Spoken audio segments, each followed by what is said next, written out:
Capítulo 1 del libro de la psicología de los grupos. Ahora es fácil darse cuenta que nuestra existencia está relacionada de manera estrecha a los grupos, ya que la mayoría de acciones de nuestro día a día las llevamos a cabo en conjunto con otras personas. Pero esto no siempre fue así. Tenemos a Freud, que fue una persona que proponía que lo único que realmente existía es un individuo y lo demás era mentira. Lewin negó lo dicho de Hyper, que si bien todo no es la suma de sus padres. Aquí también entra Lewin. Lewin negó lo dicho por Hyper, alegando que si bien un todo no es la suma de sus partes, sino que es más y diferente, pues se puede observar cada elemento que compone un todo. Es lo que nos aportaba Lewin. Y Arch decía que los grupos son el producto y el contenido de las acciones de los individuos. En el capítulo 2 de este libro nos menciona que el estudio psicológico de los grupos es fácil darse cuenta que no hay un seguimiento a lo largo de estos años, no ha habido ninguna investigación y trabajo suficiente de la historia y que sostenga este mismo tema. También nos mencionaba diferentes aportaciones de diferentes autores. No hay una historia preestablecida, por lo cual se dispone una de ellas, sino que es titulada como uno de los posibles relatos y algunos defensores de esta postura. Y los autores son los siguientes. Tenemos a Fontana, tenemos a Eyre, a Weinstein y por último tenemos a Graham. El capítulo 3 nos hablaba que la investigación constante de los grupos se debe a diversos factores, como las diferentes actitudes de esto a lo largo de los años. También nos mencionaba sus reacciones ante los problemas.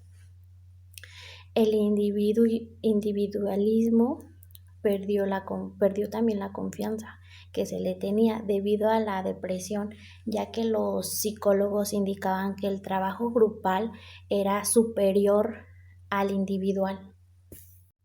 El capítulo 4 solamente nos hablaba sobre después de los años 50, o bien conocido como la década del desarrollo teórico.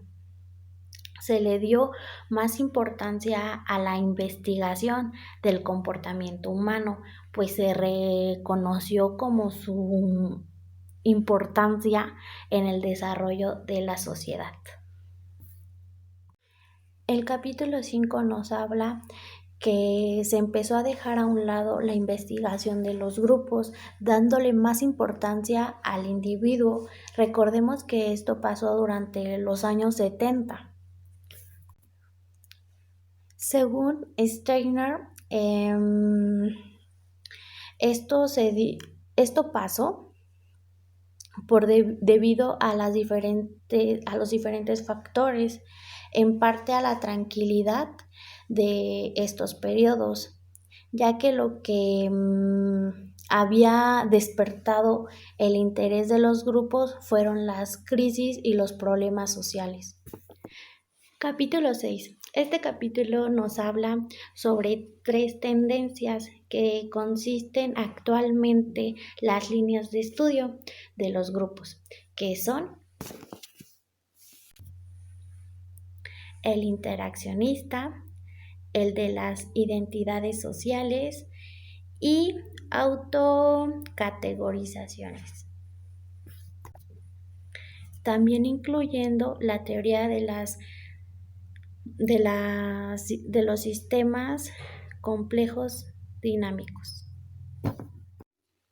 En el capítulo 7 nos explican los problemas más significativos y las distintas opciones que la metodología pone a disposición del investigador para obtener conocimientos válidos sobre los fenómenos grupales. E igualmente también analiza los principales problemas con los que nos enfrentamos a la hora de hacer investigaciones grupales. El capítulo 9 nos menciona que un grupo tiene una estructura que se mantiene, crece o cambia de acuerdo a su movimiento dinámico. Esto se desarrolla en la vida del grupo, en la vida de un grupo. El interés de la estructura grupal ha caído, según Moralet, Hahn y Heinz, se ha olvidado, gracias a la teoría de la identidad social y de la teoría de la autocategorización. En el capítulo 10 nos menciona que todos los grupos tienen un escenario determinado en un lugar, ya sea físico, personal o social, donde se desarrolla.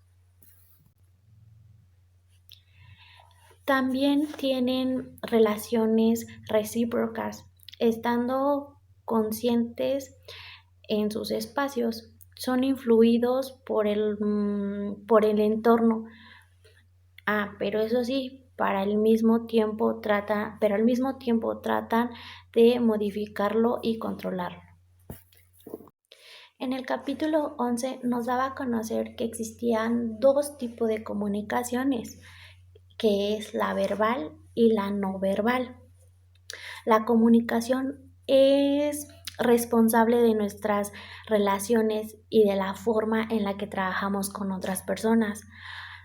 También para tener una buena comunicación es necesario ser claros al enviar el mensaje. En el capítulo 12 nos mencionaba que la influencia es la capacidad de modificar el pensamiento o la conducta de otro individuo sin recurrirlo a la fuerza. También nos decía que su estudio en la psicología social es considerada central. En el capítulo 13 nos habla que el liderazgo es un tema que genera mucho interés por querer determinar el origen, las funciones y la naturaleza de un líder. Capítulo 14. Este capítulo consiste en los procesos implicados en el rendimiento grupal, dado que los grupos son críticos para tener un éxito de alguna organización, por ejemplo, ya sea una empresa, un hospital o etc. Capítulo 15. En este capítulo nos habla que las decisiones grupales son súper importantes de una toma de decisiones. Para una toma de decisiones, un cambio para bien, para el dentro de nuestro grupo o dentro de un grupo social. Capítulo 16. Este capítulo se abarcan los procesos en los cuales cómo funcionan las personas en cuanto a actitudes y conductas. También en este capítulo se busca observar las relaciones intergrupales, cómo se comportan, cómo con base a temático de investigación. Capítulo 17. En este capítulo nos mencionan que existen 3 posturas diferentes en torno al tema. Estos son delimitadas en 3 grupos y son los que defienden una clara delimitación. También tenemos los que subrayan una mini diferenciación y los que niegan que existe